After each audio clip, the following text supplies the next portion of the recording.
Hi, I'm here to talk to you today about one of my very favourite mind-body syndrome books. Actually, the first book that I read about mind-body syndrome, which is Unlearn Your Pain by Dr. Howard Schubiner. The description on Amazon is, using cutting-edge research, this book demonstrates the underlying reasons for much chronic pain is brain sensitization and learning neural pathways rather than actual tissue damage. Dr. Schubiner has used this new understanding to develop a unique program to reverse pain. He has also conducted research that shows the efficacy of this approach. By reading this book, you'll be able to determine if you have this syndrome and how to overcome it. The program in this book gives you the therapeutic writing exercises, online meditations, and everything else you need to unlearn your pain. I think that gives a really great description, but I'm just going to go through a little bit more about the book and what I experienced going through it. And just a little bit of a review about my thoughts on the book. You may have already got the sense that I love this book and it's going to be quite a positive review, but I just want to work through some of the different things that are in there and just explain a little bit about how wonderful I think they are and how I think that they can be beneficial. So as mentioned in the description, it's a 28-day program, which I think is great because I know that there's many books that I have read over time and thought at the time, oh, they're amazing. I was so passionate about them. And I may have done the exercises whilst I was reading the book, but that may just be a week and then I put the book down and I moved on to something else. What I really love about this book is the 28-day program, and that within those 28 days, there are things to do each and every day. And you can put into it as much as you want or not as much. And I think, like most things, the effort that you put in is what you'll get out of it. Another thing I really love about this book is the case studies, because for me particularly, and for many people, I think it's really important to be able to see yourself in the stories and be able to relate to different people with different conditions and different triggers for mind-body syndrome. So I think that's a really positive part of the book, the case studies that are sort of dropped in to different parts, relevant parts of the book. It was really enjoyable, and really many of them resonated with me and really helped me understand the syndrome and how it is triggered and how treatments help. So really wonderful. I really loved that the case studies are included. It takes you through personality types that are more predisposed to mind-body syndrome. And I think I'll talk about this in a future video because I think it's just so interesting and so key to this work. But personality types like perfectionism, having to get things right, having to be a good person, often being over-responsible. I feel like the book gives a really good description and grounding into the causes of mind-body syndrome, the various things that can trigger and also maintain pain. And not case studies necessarily, but just information about things that may trigger mind-body syndrome in different people is really helpful, again, to be able to see ourselves in this process and to identify if this is or maybe something that we're dealing with. Just things like explaining the triggers around perhaps people are feeling trapped in a job, in a relationship, in a financial situation, and how that may be something that triggers mind-body syndrome and keeps it in place. I also love the explanations around the subconscious mind. I'm a hypnotherapist, so of course anything that has to do with the subconscious mind or the unconscious mind is going to be right up my alley. But with the understanding in the description that, a lot of this is caused by subconscious messages in our mind that tell us that we're not safe. And I really like the metaphor, again, hypnotherapist, love a good metaphor, that Dr. Schubiner uses, which is that your pain starts to try and get your attention. So it might start by just knocking on the door.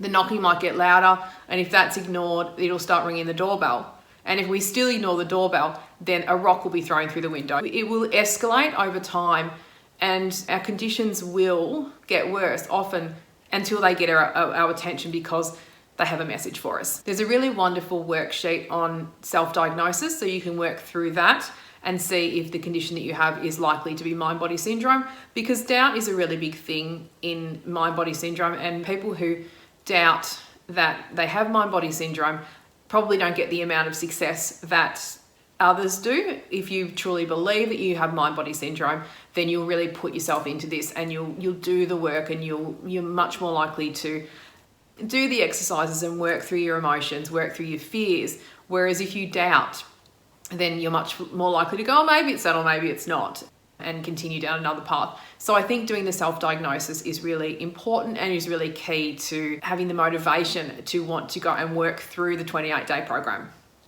There's a couple of quotes that I really like that is relevant, I think, to the self-diagnosis and the belief that you may have mind-body syndrome or that you do have mind-body syndrome is one in the book, which is the most important factors in getting better are the belief that you do in fact have mind-body syndrome.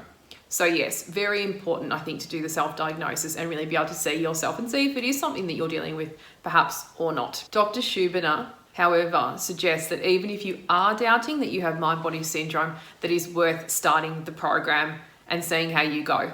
So the real premise of this book is dealing with suppressed and repressed emotions, including anger, guilt, shame, sadness, and grief. And therefore, working through these emotions and processing them is what leads to healing. Which brings us to the breakdown of the 28-day program.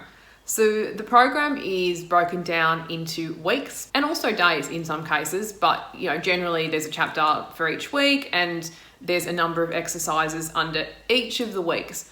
And each week there are a number of written exercises with worksheets and meditation. So just working through each of the weeks now, starting with week 1. Week 1 has a big focus on anger and includes, as I said, worksheets and meditation.